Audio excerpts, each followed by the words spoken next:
Hello po everyone. So ngayon po gagawa tayo ng chicken butter. Simpleng chicken butter lamang po. Yan, nag-ano na ako ng kamatis, bawang, sibuyas. So, pinried na po natin yan. Lalagyan natin ng iba pang ingredients kasi kulang pa po yan.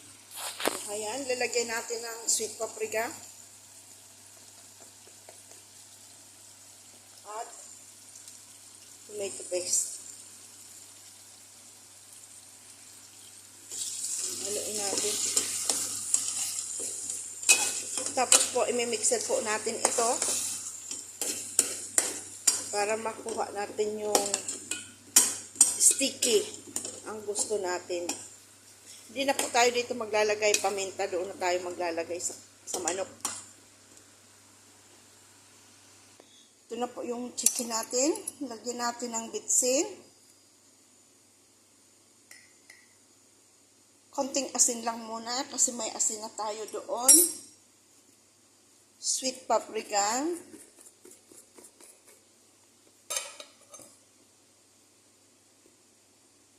Garlic powder. Onion powder. Konting tomato paste.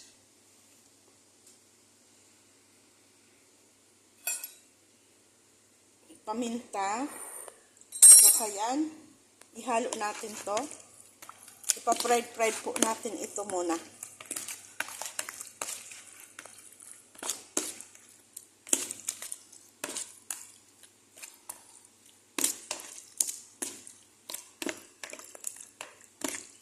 So, ayan. So, siyempre, chicken butter ang kailangan natin. Ayan na po yung butter. Pero linagyan ko siyang kaunting oil, natural oil, para po hindi siya mag-black. Pwede natin. Ito yung sauce natin. So, lagyan natin siyang kaunting tubig. Madali na lang po ito. Tapos, imimixer po natin siya.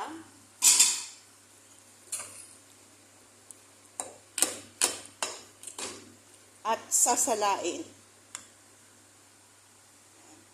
Ito naman po yung bigas natin. Nagka-boiled na. Yan yung manok pa rin. Ito po ay ibang klase naman pong luto ito. Sibuyas po yan at saka kanin.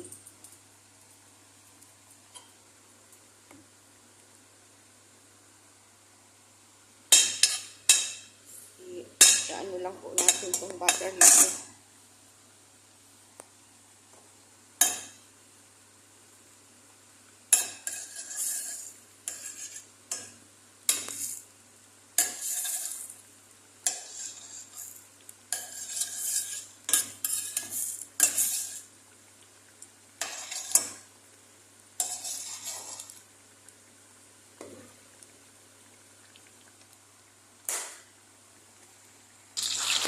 Nagaano na yung oil natin. Ibuhos na natin ito. Ibuhos natin para hindi malansa. At ilalagay natin ito, luto na rin ito.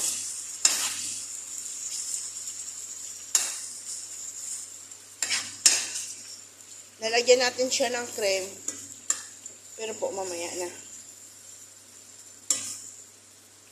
Fried muna natin yan. Ayan.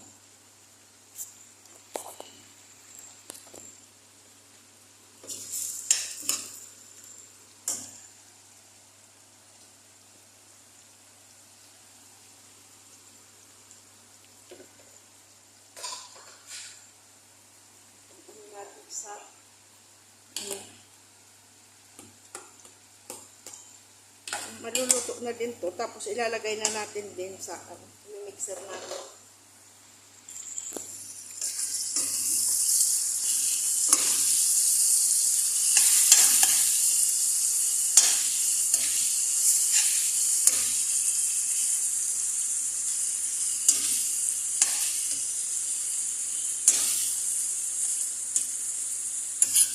Simpleng chicken butter pero masarap po ito. Pwede ka rin po mag-ano sa sauce ng kasoy, nuts. Pero po, kung wala, di, wag na. Optional naman po. Ako po, minsan naglalaga, minsan hindi. Pag mayroon, okay. Pag wala, hindi na po.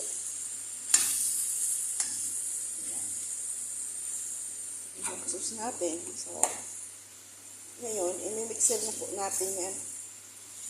Ayan po, madali na po ito.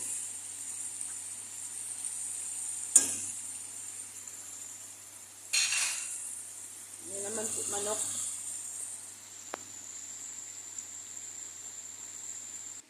So, ayan na po. Ilalagay na natin dito para i-mixer natin. Pero paano-anon muna natin kasi mainit po. Ano pa po yan, yung gaganon yung ano. Singaw-singawin ba muna natin yung init. Ayan.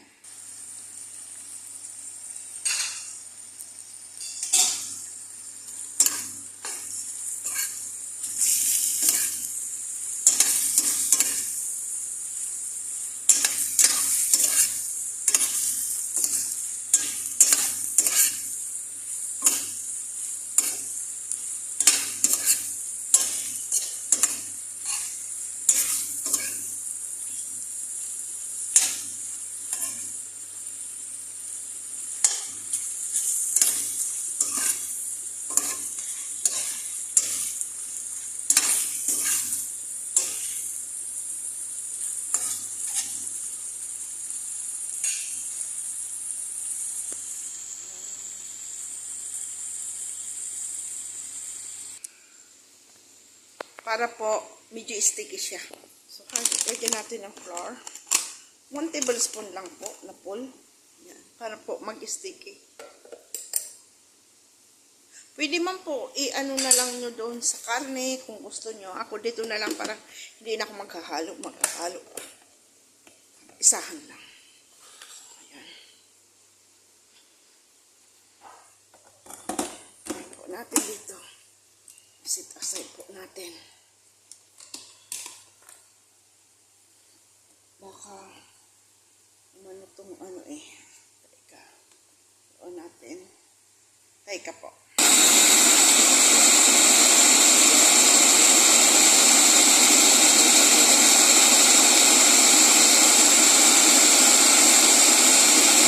Ayan, tapos na po.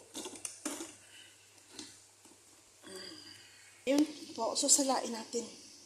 Para hindi ho, ano siya. Hindi ano ba yun? Pinong-pino.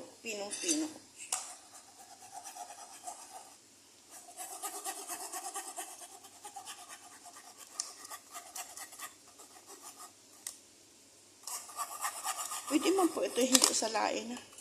Kasi pinong-pino man. So ito na ho. Haluin natin dito yung cream.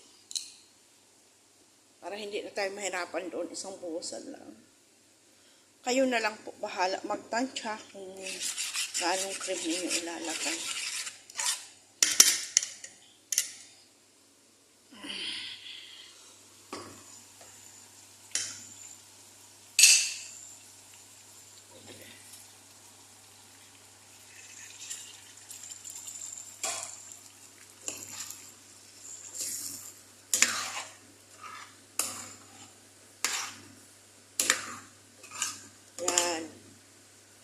Butter na po ba?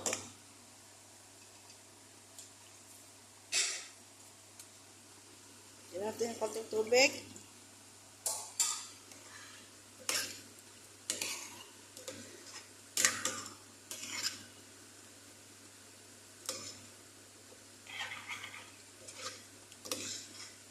Simpleng chicken butter po.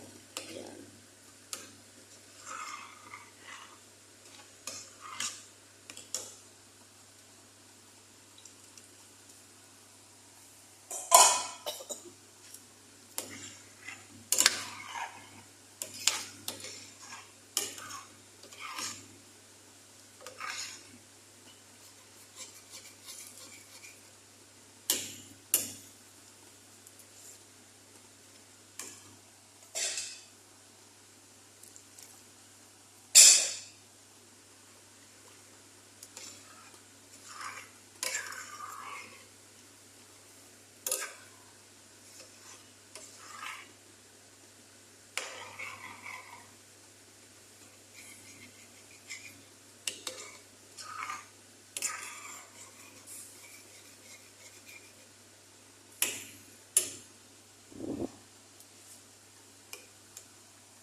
Asin. Dagdagan natin na asin. Kasi may paminta na po to. May bawang sibuyas na siya sa ano. Kaya, ganun na lang po ang gagawin natin.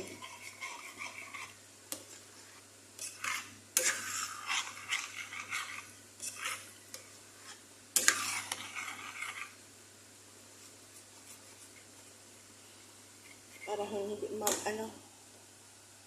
mag-ubo sa cream. Ganunin natin.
Lalagyan pa natin tong konting asukal.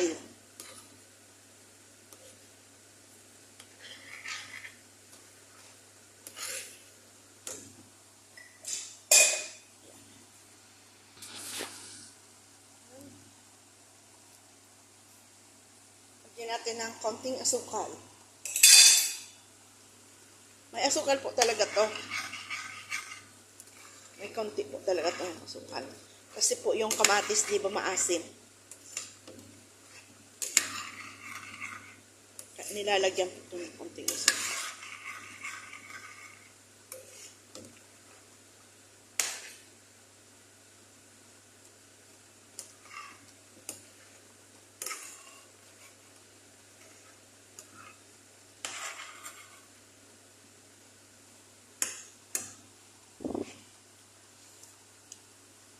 O, diba? Sarap na po.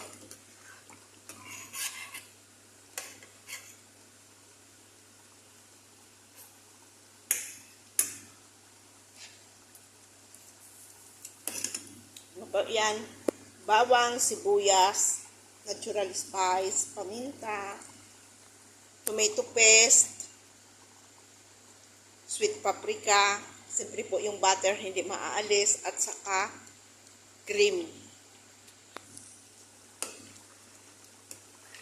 Makikita naman po ninyo dyan sa ginawa.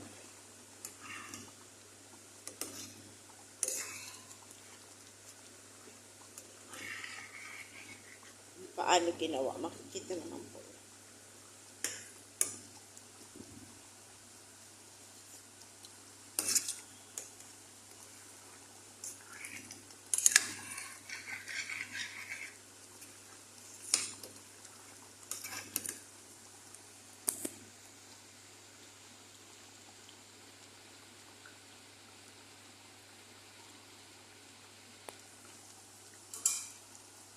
Tingnan natin ito. Malapit na din.